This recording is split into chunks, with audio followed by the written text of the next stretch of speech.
right, welcome back to Absolute Texas Live, powered by Bedhead. We are here with Wild Feathers. Hey, man. Thanks for having us. Thank you, gentlemen, for coming. Do appreciate it. I know you guys are short on time, so I'll just get right to it. Oh, man. Your sound. I'm not even going to sit there and go, oh, gee, what were your influences? It's magical, right? You know what? It sounds like what you think. It's Laurel Canyon, 70s. You know, J.D. Souther down at the Troubadour writing some tunes with, the guys from the Ronstadt's band. That's great. Yeah, I mean, we didn't really set out to maybe the Laurel Canyon. I mean, we're obviously in love and have been obsessed with that sound since we were children. Yeah. You know, listen to our dad's records.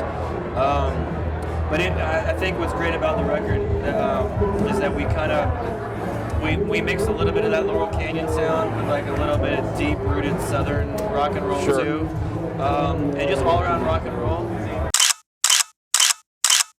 So I think what we got out of it was a rock and roll record that sounds like it comes from a different couple places, which is great. With guitar solos.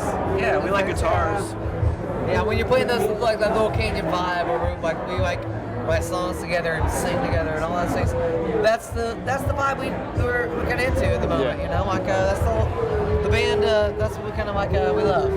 It's kind of got that deserty Muscle Shoals kind of collaboration. Yeah, that sounds good. Yeah, but I think the one thing that takes people there is 4-part harmonies, a bunch of different singers working it, because that's very rare that singers, vocalists, they don't want to give up that spotlight, but you guys are sharing it, and it really does work. It really gels. Is that something you're looking to do, or do you want everyone to carry the weight equally? Yeah, I mean, we definitely were looking to share the spotlight because we'd all been in individual different projects and been doing that for years, and we kind of wanted to do something and dive into something that was kind of bigger than ourselves, what we could do individually.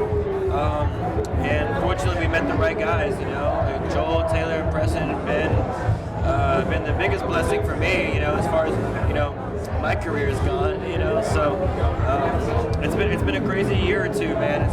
It keeps getting crazier.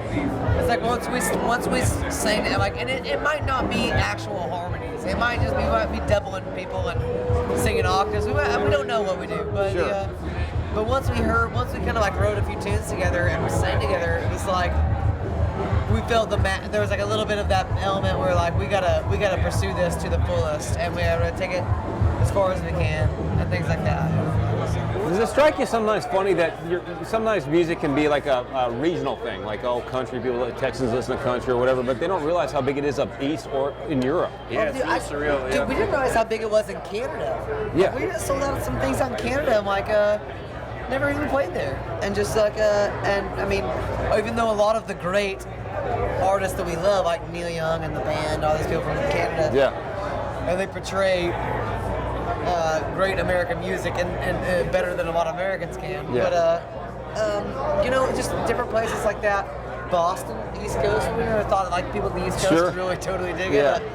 Loved it, embraced it. It's good. You mentioned the band. That's one band I thought that always kind of raw, but the harmonies are in place. So, you guys, it's the characters, character of their voices. Yeah. So, anyway, guys, thank you for your time. Thank you, Justin. These guys are the Wild Feathers. Check them out. Check out the video for The Calling. It's incredible.